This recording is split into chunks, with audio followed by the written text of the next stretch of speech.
আসসালামু আলাইকুম।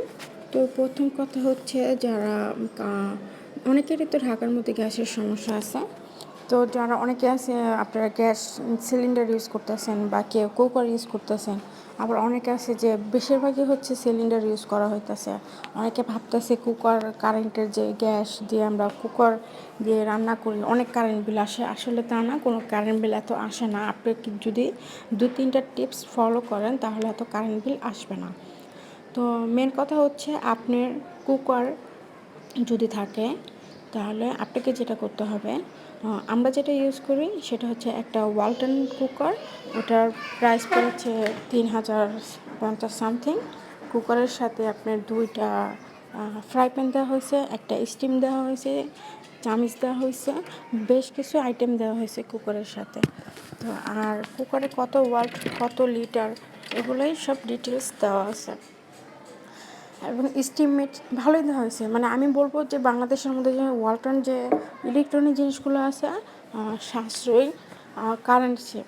তো মেন কথা হচ্ছে আপনার যে কারেন্টের চিন্তায় বা কারেন্টের ভয়ে অনেকে আছে যে ইলেকট্রনিক যে চুলাগুলো আছে সেগুলো অনেকে ইউজ করে না।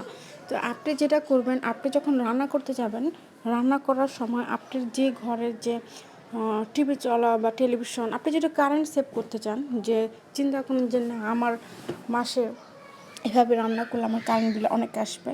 তো আমি আপনাদেরকে একটা টিপস বলবো। সবথেকে মেন কথা হচ্ছে ভালো একটা ব্র্যান্ডের, যে কোনো একটা ভালো একটা ব্র্যান্ডের কুকার কিনবেন। একটু বেশি হলেও ভালো ব্র্যান্ডেরটা কিনবেন। দেন হচ্ছে আপনি যেটা করবেন, যখন রান্না করবেন তখন ফ্রিজ, আপনার ঘরে অনেক রকমের ফ্রিজ থাকতে পারে, ডিপ ফ্রিজ থাকতে পারে, লং ফ্রিজ থাকতে পারে, যে কারণ মানে যে রকমের যে ফ্রিজ থাকুক না কেন, অনেক রকমের ফ্রিজ থাকবে। তো আপনি যখন রান্না করতে যাবেন তখন কী করবেন, সব ফ্রিজের সুইচ বন্ধ করে দেবেন। তারপর হচ্ছে আপনি যদি এসি থাকে এসি অফ করে দেবেন, বা ফ্যান ট্যান মানে আপনার রান্নাঘরে থাকবেন, আর বাকি যে মেন ইলেকট্রনিক জিনিস আছে সব বন্ধ করে দিলে সেভ হবে। মানে রান্না করতে মিনিমাম 2.5 ঘন্টা লাগে। তো 2.5 ঘন্টা মনে করেন 3 ঘন্টা লাগে। তো 3 ঘন্টা আপনার একদিনে সারাদিনও মাঝে মধ্যে কারেন্ট থাকে না 6-7 ঘন্টা, তখন কিন্তু ফ্রিজের কোনো মাছ মাংস বা ফল সবজি কিন্তু নষ্ট হয় না, ওটা কিন্তু কাভার করে। তো আপনি ওইভাবে আপনি ফ্রিজটা 2-2.5 ঘন্টার জন্য বন্ধ রাখবেন। তো দেখা গেছে যে আপনার যে ফ্রিজের যে বৈদ্যুতিক যে কারেন্টটা চার্জটা যে মানে আপনার যে বিলটা আসে সেটা আপনার কুকারে এসে পড়বে। আর কুকারেও রান্না করলে এত বিল আসে না। আপনি ভালো একটা ব্র্যান্ডের কিনবেন, সাশ্রয়ী, যেটা বিল কম আসে। তো এইভাবে আপনি যদি প্রতিনিয়ত যদি মাসে করেন বা এক্সেসে আপনার কোনো ফ্যান ছাড়া আছে, বাতি ছাড়া আছে, টেলিভিশন চলতেছে, ঘরে কেউ নাই, মানে সব ইলেকট্রনিক্স বন্ধ করে আপনি রান্না করেন, দেখবেন আপনার সেভ